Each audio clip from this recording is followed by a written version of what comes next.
Hi friends, ಎಲ್ರಿಗೂ ನಮಸ್ಕಾರ. ನಾನು ಈ ದಿನ ತುಂಬಾ ರುಚಿಯಾಗಿರುವಂಥ ಒಂದು ಪಲ್ಯ ರೆಸಿಪಿನ ನಿಮಗೆ ತಿಳಿಸ್ಕೊಡ್ತಾ ಇದ್ದೀನಿ.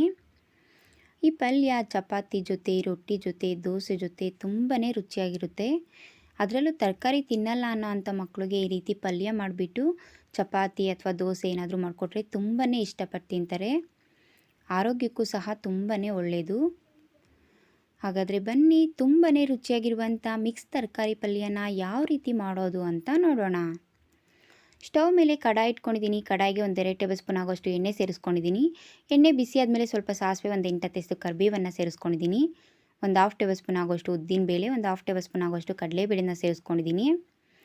ಈಗ ಲೋ ಫ್ಲೇಮಲ್ಲಿ ಇಟ್ಬಿಟ್ಟು 1 ನಿಮಿಷ ಫ್ರೈ ಮಾಡ್ಕೊತಾ ಇದ್ದೀನಿ. ಕಡಲೆಬೇಳೆ, ಉದ್ದಿನಬೇಳೆ ಎಲ್ಲ ಸ್ವಲ್ಪ ಕಲರ್ ಚೇಂಜ್ ಆಗಬೇಕು, ಅಲ್ಲಿವರೆಗೂ ಫ್ರೈ ಮಾಡ್ಕೊಂಡಿದ್ದೀನಿ. ಈಗ ಒಂದು 5-6 ಎಸಳು ಬೆಳ್ಳುಳ್ಳಿ, ಒಂದು ಅರ್ಧ ಇಂಚು ಶುಂಠಿನ ತುರಿದ್ಬಿಟ್ಟು ಸೇರಿಸ್ಕೊಂಡಿದ್ದೀನಿ. ನೀವು ಶುಂಠಿ ಬೆಳ್ಳುಳ್ಳಿ ಪೇಸ್ಟ್ ಇದ್ದರೂ ಸಹ ಸೇರಿಸ್ಕೋಬೋದು. 2 ಹಸಿಮೆಣಸಿನ್ಕಾಯಿನ ಕಟ್ ಮಾಡಿಬಿಟ್ಟು ಸೇರಿಸ್ಕೊಂಡಿದ್ದೀನಿ. ಮೀಡಿಯಮ್ ಸೈಜ್ 2 ಈರುಳ್ಳಿನ ಸ್ವಲ್ಪ ಸಣ್ಣದಾಗಿ ಕಟ್ ಮಾಡಿ ಸೇರಿಸ್ಕೊಂಡಿದ್ದೀನಿ. ಒಂದು ಅರ್ಧ ಕ್ಯಾಪ್ಸಿಕಮ್ನ ಸ್ವಲ್ಪ ಸಣ್ಣದಾಗಿ ಕಟ್ ಮಾಡಿ ಸೇರಿಸ್ಕೊಂಡಿದ್ದೀನಿ. ಈಗೆಲ್ಲ ಒಂದ್ಸರಿ ಚೆನ್ನಾಗಿ ಮಿಕ್ಸ್ ಮಾಡಿಕೊಂಡು ಫ್ರೈ ಮಾಡ್ಕೊತಾ ಇದ್ದೀನಿ. ಮೀಡಿಯಮ್ ಫ್ಲೇಮಲ್ಲಿ ಇಟ್ಬಿಟ್ಟು 1 ನಿಮಿಷ ಫ್ರೈ ಮಾಡ್ಕೊಂಡಿದ್ದೀನಿ.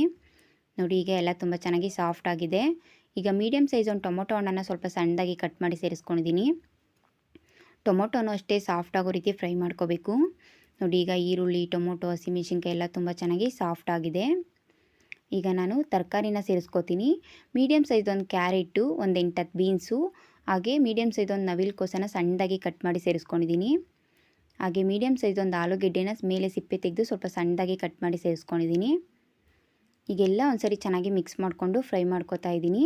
ನೀವು ನಿಮ್ಮ ಮನೇಲಿ ಇನ್ನೂ ಬೇರೆ ಯಾವುದಾದ್ರೂ ತರಕಾರಿ ಇದ್ದರೆ ಅದನ್ನು ಸಹ ಸೇರಿಸ್ಕೊಂಡು ಮಾಡ್ಕೋಬೋದು. ನಿಮ್ಮ ಮನೇಲಿ ಯಾವುದಿರುತ್ತೋ ಅದು ಆ ತರಕಾರಿನ ಸೇರಿಸ್ಕೊಂಡು ಮಾಡ್ಕೊಳ್ಳಿ.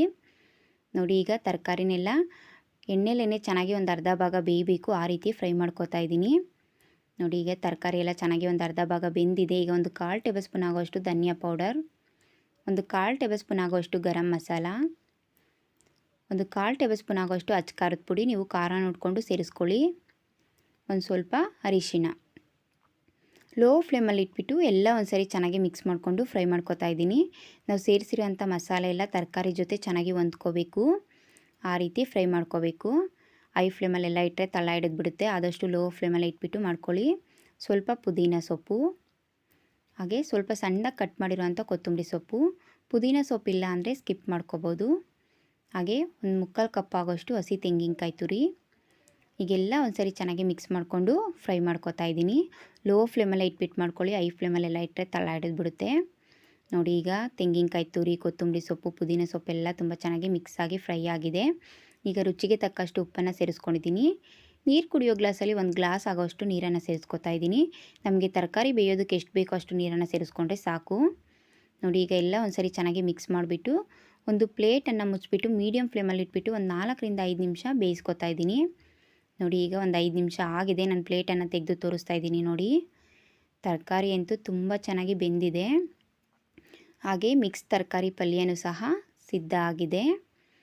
ಈ ಪಲ್ಯನ ನಾನು ಚಪಾತಿ ಜೊತೆ ಸರ್ವ್ ಮಾಡ್ಕೊತಾ ಇದ್ದೀನಿ. ಚಪಾತಿ ಜೊತೆ ಅಂತೂ ತುಂಬಾ ರುಚಿಯಾಗಿರುತ್ತೆ. ಅದರಲ್ಲೂ ತರಕಾರಿ ತಿನ್ನಲ್ಲ ಅನ್ನೋ ಅಂಥ ಮಕ್ಕಳಿಗೆ ಈ ರೀತಿ ಪಲ್ಯ ಮಾಡಿಬಿಟ್ಟು ಚಪಾತಿ ಮಾಡಿಕೊಟ್ರೆ ತುಂಬಾ ಇಷ್ಟಪಟ್ಟು ತಿಂತಾರೆ. ಖಂಡಿತವಾಗ್ಲೂ ಈ ವಿಡಿಯೋ ಇಷ್ಟ ಆಗಿದೆ ಅಂತ ತಿಳ್ಕೊತೀನಿ.